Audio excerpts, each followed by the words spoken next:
Morning students, आज का lecture है सर्किट एनालिसिस, जिसकी चर्चा अपन पहले लेक्चर्स में की है।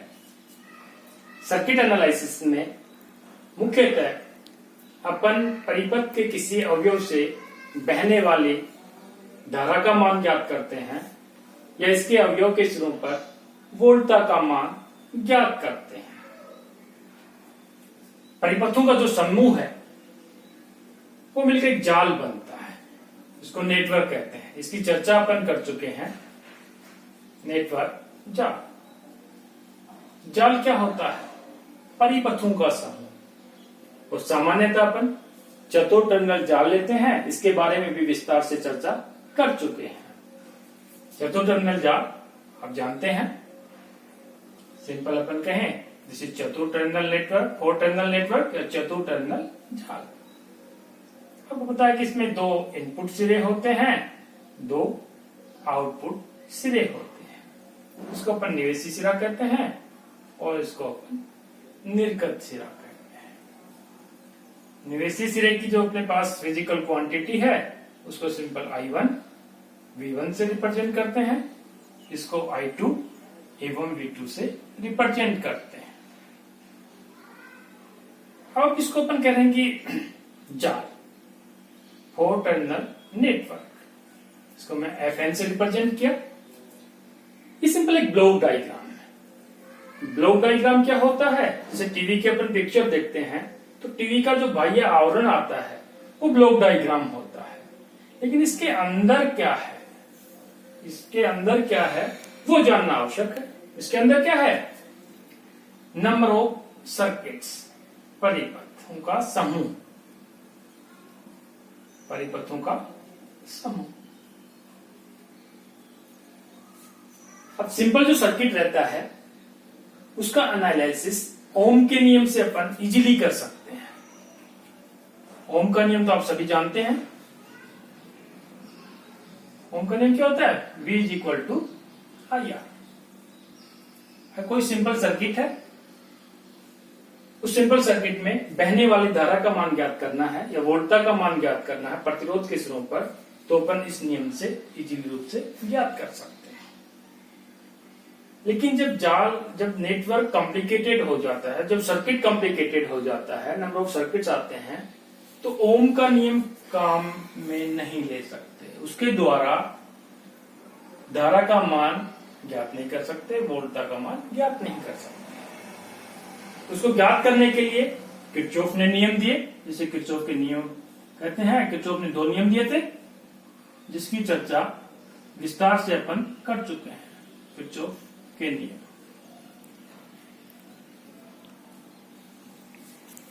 किरचॉफ के नियम के द्वारा भी अपन परिपथ का विश्लेषण कर सकते हैं।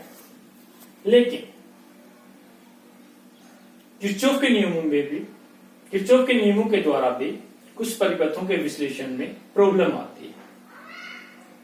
तो उन प्रॉब्लम को दूर करने के लिए, या अपन कहें कि कॉम्प्लिकेटेड सर्किट में से किसी अवयव से बहने वाली धारा का मान ज्ञात करने के लिए या वोल्टता का मान ज्ञात करने के लिए कुछ परमें काम में ली जाती है, जिसे जाल परमें कहा जाता है। तो आज का अपना जो टॉपिक है वो जाल परमें से संबंधित है, काफी इंपॉर्टेंट है। एग्जामिनेशन में 1-2 परमें आती है। नेटवर्क थ्योरम, नेटवर्क आपके सिलेबस में 6-7 परमें हैं, जिसका 1 by 1 अपन अध्ययन करेंगे। लेकिन अध्ययन करने से पहले आपको मालूम होना चाहिए कि जब परिपथ के अंदर बहुत सारे प्रतिरोध जुड़े रहते हैं, या तो श्रेणी क्रम में जुड़े रहते हैं या समांतर क्रम में जुड़े रहते हैं, तो पहले परमें पढ़ने से पहले अपन कुछ बेसिक्स लेके चलेंगे, जिसके द्वारा परिपथ का विश्लेषण इजी रूप से कर सकते हैं, थ्योरम को अपन इजीली समझ सकते हैं। तो मान लीजिएगा कि अपने पास 3 प्रतिरोध है। एक प्रतिरोध आगे है, R1 कहूं, दूसरा प्रतिरोध मैं कहूं कि R2 है, तीसरा प्रतिरोध मैं कहूं कि अपने पास R3। जब ये प्रतिरोध श्रेणी क्रम में जुड़े रहते हैं, सीरीज के रूप में जुड़े रहते हैं, तो परिणामी प्रतिरोध क्या आता है? अब सभी को पता है, तो परिणामी प्रतिरोध R इज इक्वल टू क्या होता है?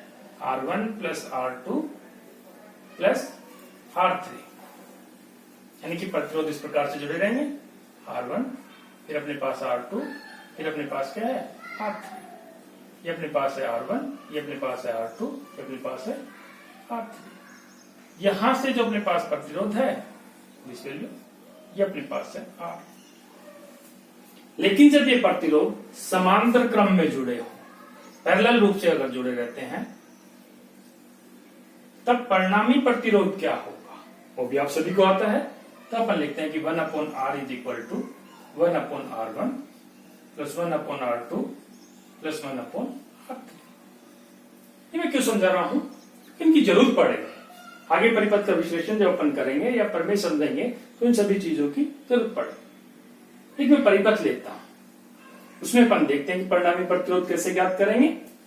मान लीजिएगा कि अपने पास एक परिपथ इस प्रकार से है, इसमें एक प्रतिरोध अपने पास ये है, एक प्रतिरोध अपने पास ये है, एक प्रतिरोध यहां पर है, एक प्रतिरोध अपने पास ये है। सिंपल सर्किट अपन ने लिया।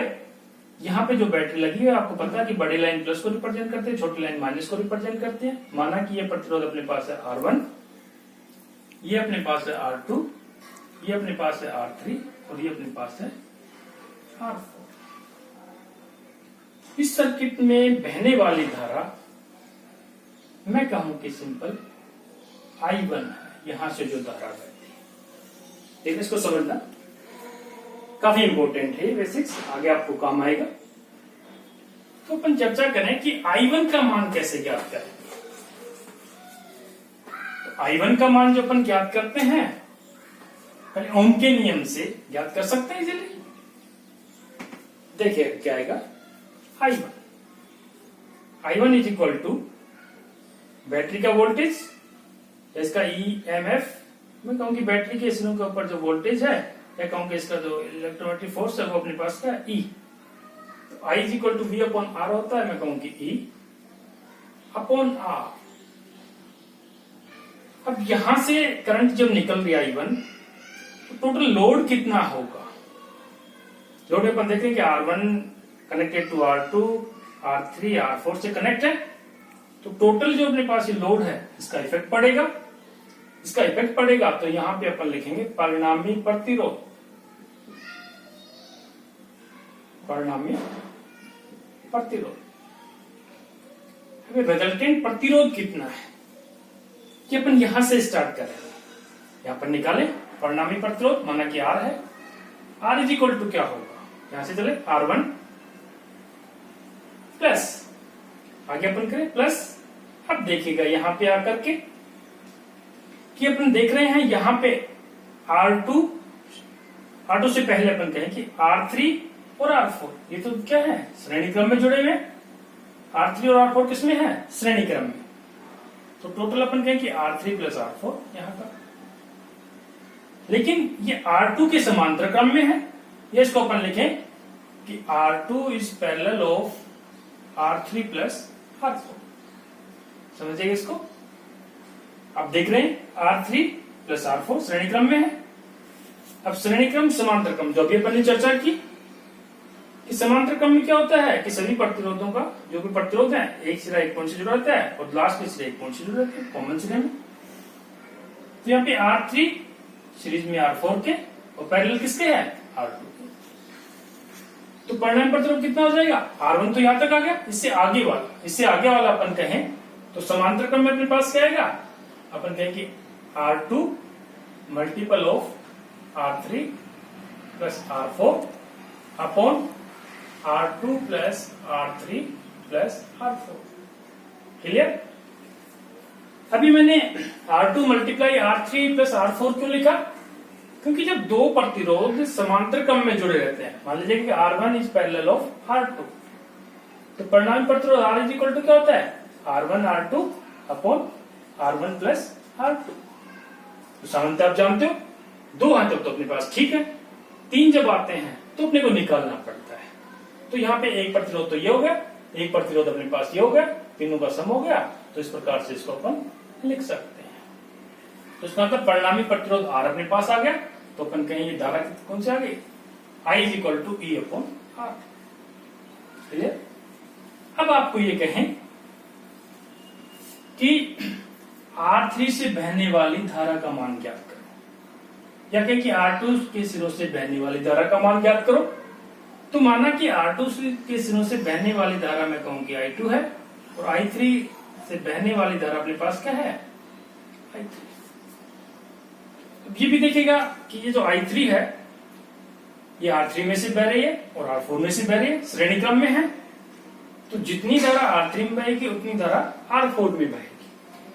लेकिन R2 में जो अपने पास धारा बह रही है वो अपने पास क्या है, I2 है।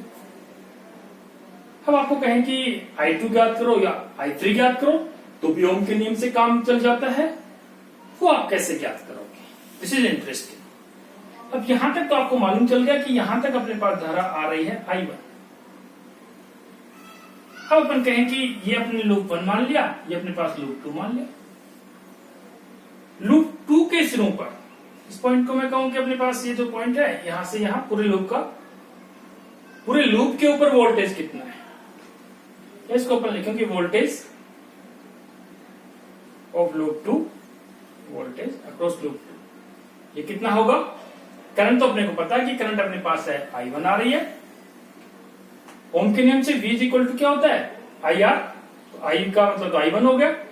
अब R यानी कि इसका लूप 2 का क्या है, लूप 2 का परिणामी प्रतिरोध, लूप 2 का प्रतिरोध का परिणामी प्रतिरोध।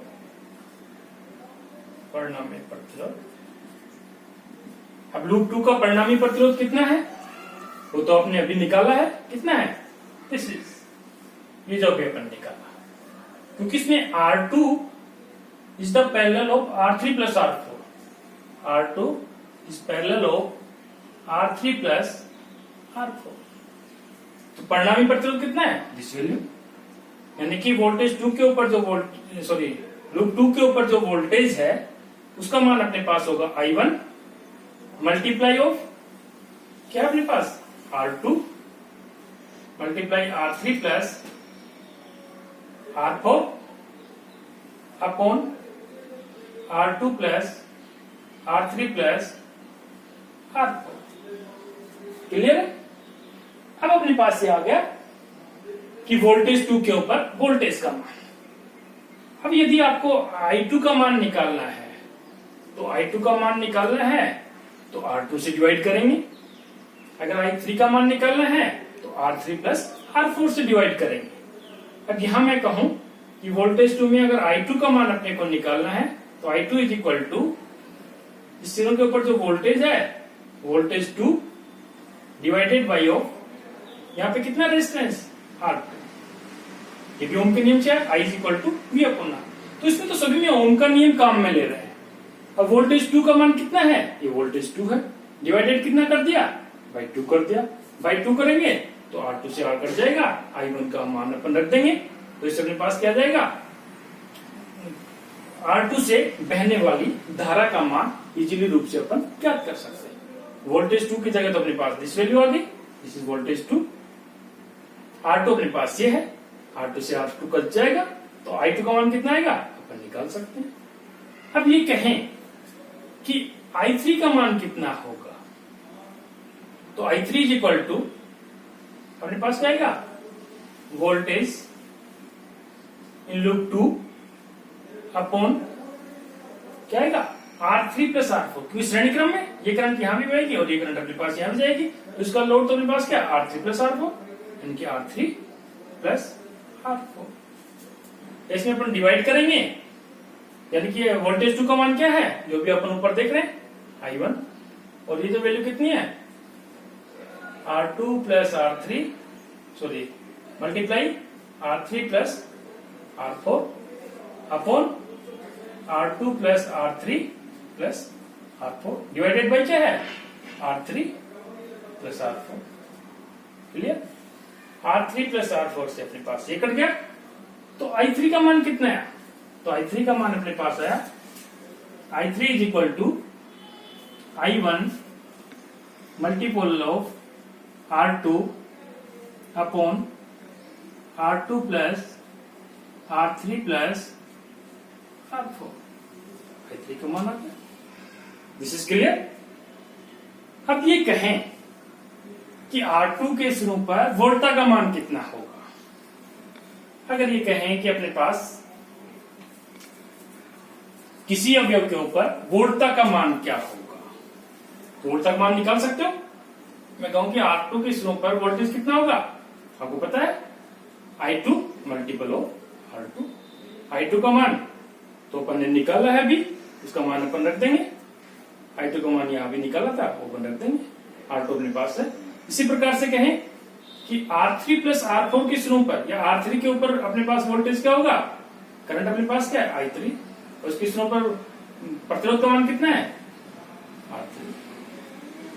या कहें कि R4 के ऊपर वोल्टेज क्या होगा VR4 इज इक्वल टू क्या होगा, करंट तो सेम ही है I3 मल्टीपल ऑफ R4। या दोनों को मिला के कहें कि R3 प्लस R4 के ऊपर वोल्टेज क्या होगा I3 multiple of R3 plus R4। तो इस प्रकार का जो सिंपल अपने पास जो सर्किट है, उसमें ओम के नियम की सहायता से किसी अवयव मतलब R1 R2 R3 R4 किसी अवयव से बहने वाली धारा का मान ज्ञात कर सकते हैं, उसके सिरों के ऊपर वोल्टा का मान ज्ञात कर सकते हैं। इस सिंपल ओम के नियम से अपन करते हैं। ये एक एग्जाम्पल क्यों लिया, क्योंकि तो इसमें आपको लोड का मान निकालना आ जाता है, उसके अवयव से बहने वाली धारा का मान ज्ञात करना आ जाता है। कि अपने पास आगे काम में आएगा। आगे कब, जब थ्योरम्स अपन पढ़ेंगे जालपन में, तो आप देखना ये काम में आएगा। तो इसलिए आपको मैंने ये बताया। Thank you.